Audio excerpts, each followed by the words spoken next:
વાલા ભાઈઓ અને બહેનો, પ્રભુ ઈસુના જીવંત અને પવિત્ર ત્રિએક નામમાં લોગોસ બાઇબલ સ્ટડી તરફથી હું પ્રેમી સલામ પાઠવું છું. અને આજે 2025ના વર્ષનો 266મો દિવસ 23મી સપ્ટેમ્બર 2025 અને મંગળવારનો આ નવો દિવસ આપણા જીવનોમાં પ્રભુએ બતાવ્યો માટે પ્રભુનો ખૂબ આભાર માનતા પ્રભુના નામને ધન્યવાદ આપીએ છીએ. ડાહી સ્ત્રી, પ્રભુના વચનમાં બાઇબલમાં ડાહી સ્ત્રી વિશે ઘણું બધું લખવામાં આવ્યું છે.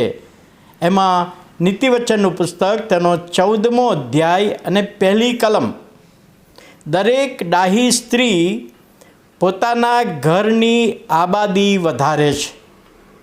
ડાહી સ્ત્રી પોતાના ઘરનો બધી રીતે જાણે કે વિકાસ કરે છે, પણ મૂર્ખ સ્ત્રી પોતાના જ હાથથી એ પોતાના ઘરને તોડી પાડે છે, એવું પ્રભુનું વચન છે. એક બિલ્ડિંગ કોન્ટ્રાક્ટર, તેમના 3 દીકરીઓ અને 3 દીકરીઓનો લગ્નનો પ્રસંગ સાથે આવ્યો. એક જ દિવસે 3 દીકરીઓના લગ્ન, 3 જાન આવી. 3 દીકરીઓના લગ્ન થયા ચર્ચમાં. અને જ્યારે દીકરીઓને વઢાવવાનો સમય થયો ત્યારે બિલ્ડિંગ કોન્ટ્રાક્ટરે દીકરીઓને સારામાં સારી ગિફ્ટ આપી. અને એ વખતે બિલ્ડિંગ કોન્ટ્રાક્ટર એટલે 3 દીકરીઓના પિતાએ જાહેરમાં વચન આપ્યું. કેવું વચન? કે 3 દીકરીઓ, તમારે જેટલી પણ ઈંટો જોઈએ એટલી ઈંટોની મને સમાચાર આપજો અને હું તમારા ઘરે મોકલી આપીશ. અને 3 દીકરીઓ વિચાર્યું કે આપણે જ્યારે ઈંટોની જરૂર પડે ત્યારે આપણે પપ્પાને કહીશું અને ઈંટો મોકલી આપશે. સૌથી મોટી દીકરીએ 2 મહિના પછી સમાચાર આપ્યા કે મારે 1000 ઈંટોની જરૂર છે. અને પેલા બિલ્ડિંગ કોન્ટ્રાક્ટરે, પપ્પાએ 1000 ઈંટ મોકલી આપી.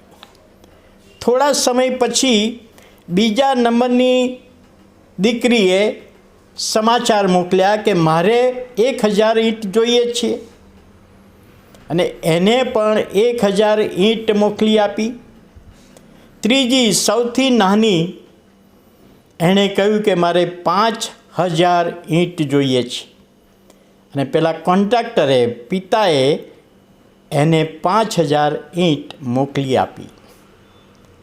કેટલોક સમય પસાર થયો અને આ બિલ્ડિંગ કોન્ટ્રાક્ટર પિતાજીએ વિચાર્યું કે મારી દીકરીઓએ ઈંટોનો કેવો ઉપયોગ કર્યો છે એ મારે જોવા જવું છે.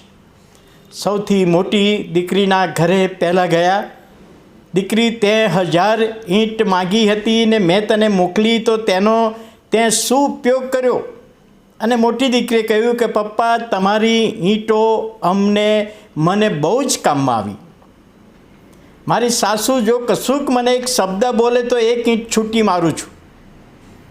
અને એમ કરતાં મારા સાસુને બોલતા મેં બંધ કરી દીધા તમારી ઈંટોથી.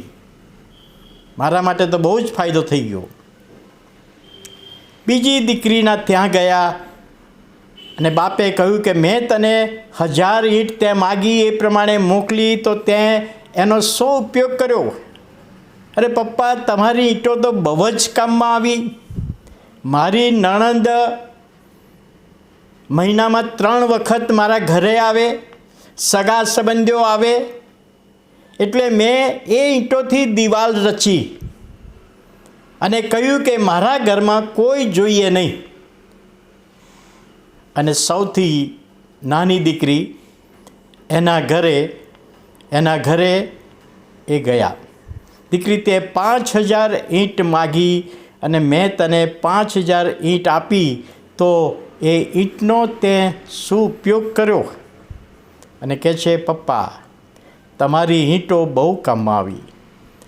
હું ને મારા પતિ ને મારા સાસુ, મારા સસરા તો છે નહીં, એટલે અમે 3 જણ એ 5000 ઈંટોથી નાનું મકાન બનાવ્યું અને 3 જણ પ્રેમથી, સુખીથી, આનંદથી, વિશ્વાસીથી એ ઘરમાં અમે રહીએ છીએ. પ્રભુનું વચન. નીતિવચન 14:1. ડાહી સ્ત્રી પોતાના ઘરની આબાદી વધારે અને મૂર્ખ સ્ત્રી પોતાના ઘરને તોડી પાડે. અને આ કલમમાં જે આપણે જોઈએ છીએ ડાહી સ્ત્રી અને મૂર્ખ સ્ત્રી, તો આપણી બહેનો એ ડાહી સ્ત્રી બને એના માટે આજનું વચન પ્રભુ સર્વ રીતે આશીર્વાદિત કરે. પ્રાર્થના કરીએ. પ્રભુ, અમે તમારો આભાર માનીએ છીએ આજના દિવસને માટે. આજનું વચન સમજવામાં, સમજાવવામાં આત્માની દોરવણી આપો એ વિનંતી અને પ્રાર્થના ઈસુ પ્રભુના નામમાં સાંભળો, માન્ય કરો. આમેન.